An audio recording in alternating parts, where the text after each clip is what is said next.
اللهم صل على سيدنا ومولانا محمد صاحب التاج والمعراج والبراق والعلم، دافع البلاء والوباء والقحط والمرض والألم، اسمه مكتوب مرفوع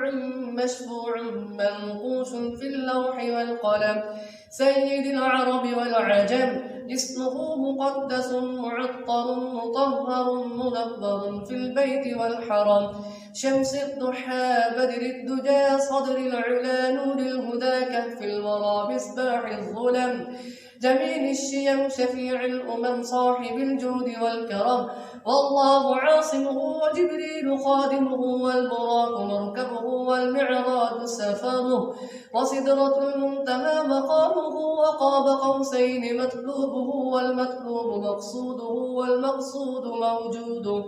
سيد المرسلين خاتم النبيين شفيع المسلمين أنيس الغريبين رحمة للعالمين، راحة العاشقين مراد المشتاقين شمس العارفين سراج السالقين، مصباح المقربين محب الفقراء والغرباء واليتامى والمساكين،